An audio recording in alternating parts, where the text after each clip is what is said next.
اعوذ باللہ من الشیطان الرجیم، بسم اللہ الرحمن الرحیم۔ مومنین مومنات، خداوند متعال آپ کی توفیقات میں اضافہ فرمائے۔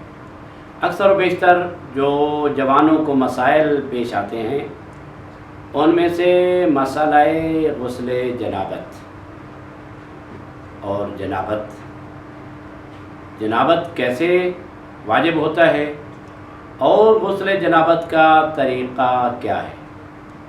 احکام اسلامی پر عمل کرنا تو واجب و لازم ہے، ورنہ انسان جو کہ نجس ہو وہ خدا سے دور اور شیطان کے قریب رہتا ہے۔ اللہ کے قریب ہونے کے لیے پاک و پاکیزہ ہونا پڑے گا۔ آپ کی خدمت میں عرض کرتا ہوں کہ انسان مجنب کیسے ہوتا ہے، تو اس سلسلہ میں 2 پوائنٹ ہیں۔ پہلا پوائنٹ ہے منی کا خارج ہونا، اس کے آگے 2 پوائنٹ ہیں کہ کم خارج ہو یا زیادہ خارج ہو تب بھی غسل جنابت واجب ہو جاتا ہے۔ نیند کی حالت میں ہو یا بیداری کی حالت میں ہو تب بھی انسان پر غسل جنابت واجب ہو جاتا ہے۔ نیند یعنی احتلام کی صورت میں انسان کو اس میں اختیار نہیں ہے، لیکن اگر نیند کی حالت میں احتلام ہو جاتا ہے تب بھی اس پر غسل جنابت واجب ہو جاتا ہے۔ یا بیداری کی حالت میں ہو، خدا نخواستہ کوئی خود ایسا کام کرے جس کی وجہ سے وہ باہر آ جائے، جس کو خود ارضائی کہتے ہیں، اور اپنے ہاتھ سے کوئی ایسا کام کرے وہ باہر آ جائے تو تب بھی غسل جنابت واجب ہو جاتا ہے۔ اس کے ضمن میں عرض کرتا جاؤں کہ اپنے ہاتھ سے ایسا کام کرنا جس کی وجہ سے منی باہر آ جائے اس کو استمناء کہا جاتا ہے، اور یہ بہت بڑا گناہ اور حرام ہے، لیکن اس کے باوجود غسل جنابت واجب ہو جاتا ہے یہ۔ اور اس کے بعد ہے دوسرا پوائنٹ، یہ ہے کہ جماع میں اپنی بیوی سے جماع کرے تب بھی غسل جنابت واجب ہو جاتا ہے، اور خدا نخواستہ کسی حرام کا مرتکب زنا یا کسی اور حرام کی وجہ سے جماع کرے تو وہاں پر بھی غسل جنابت واجب ہو جاتا ہے۔ اس میں جماع میں چاہے منی نکلے یا نہ نکلے تب بھی غسل جنابت واجب ہے۔ ہاں، غسل جنابت فقط دخول کے ساتھ بھی واجب ہو جاتا ہے۔ اگر وہ ختنہ شدہ مقدار اگر داخل ہو جاتی ہے تو اس کے ساتھ بھی غسل جنابت واجب ہو جاتا ہے، اگرچہ منی نہ ہی نکلے تب بھی غسل جنابت واجب ہو جاتا ہے۔ اگر منی اپنی جگہ سے متحرک ہو جائے لیکن باہر نہ نکلے تو غسل جنابت واجب نہیں ہوتا ہے، اور اس کی علامات ہوتی ہیں، مثلا یہ ٹپک کر نکلے، انسان کا بدن سست ہو جائے، یہ علامات پائی جاتی ہیں کہ جس کے ساتھ غسل جنابت جو ہے وہ واجب ہو جاتا ہے۔ یہ بہت اہم ترین مسئلہ ہے۔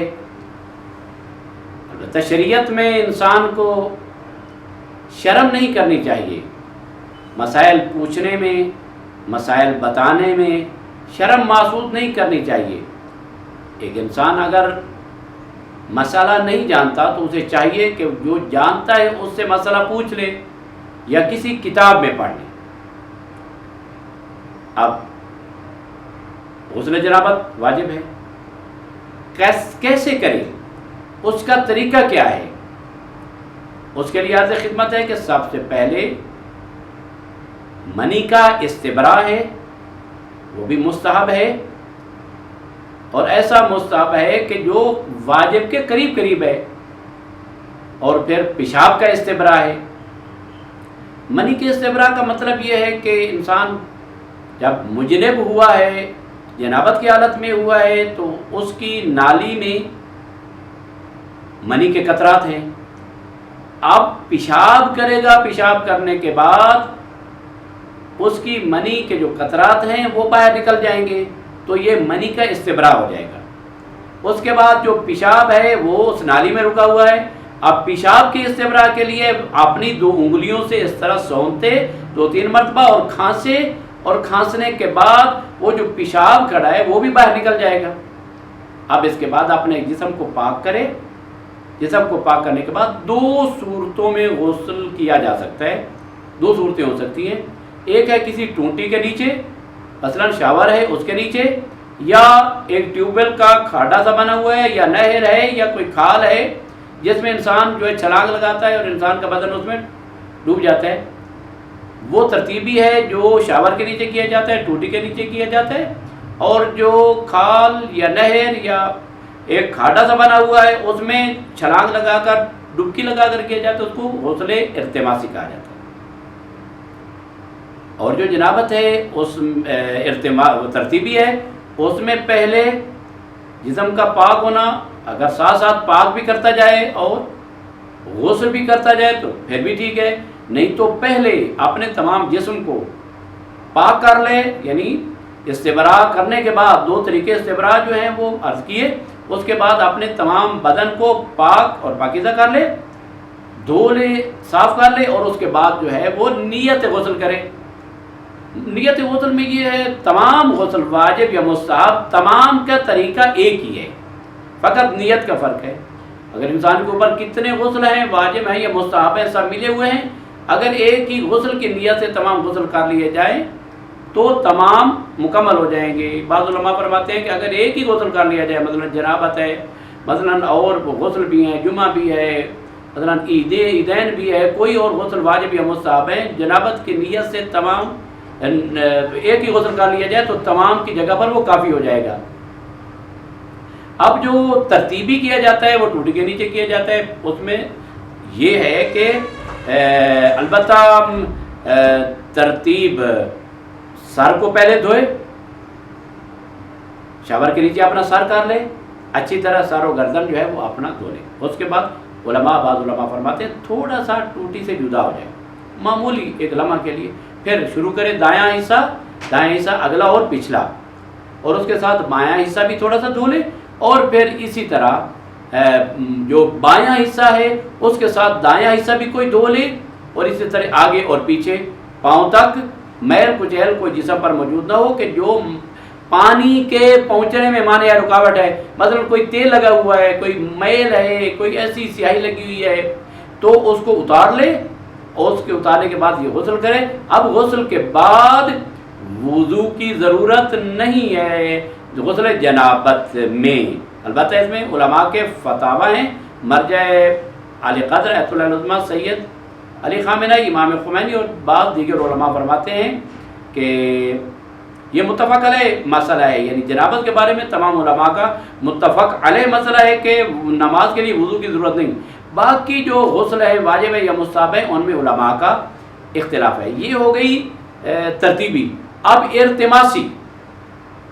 इर्तिमासी में क्या है कि पहले तमाम बदन को पाक होना चाहिए। वहाँ ये नहीं है कि वहाँ जाकर पाक करें, नहीं, पहले पाक होना चाहिए, यानी वो जो तरीका है इस्तिबरा का वो मुकम्मल कर ले, और उसके बाद तमाम जिस्म जो है वो चाहे डोल से या किसी तरीके से या उसी नहर में दाखिल होकर वो पहले बदन को पाक कर ले, फिर बाहर आ जाए, बाहर आकर फिर उस गुस्ल इर्तिमासी करता हूँ कुर्बतन इल्लाह की नियत से टुबकी लगाए और अपना सर पानी में डुबो ले, अपने पाँव को ऊपर उठा ले ताकि पाँव के नीचे से भी पानी गुजर जाए, और अपने जिस्म को थोड़ा सा झटका दे, हिला दे ताकि जिस्म के तमाम अज़ा तक पानी पहुंच जाए। ये 2 तरीके हैं तरतीबी और इर्तिमासी के। अब आइंदा मरहले में इंशाअल्लाह बताते हैं कि मुजनब के लिए कौन सी चीज़ें चीदा जो है वो हराम हैं।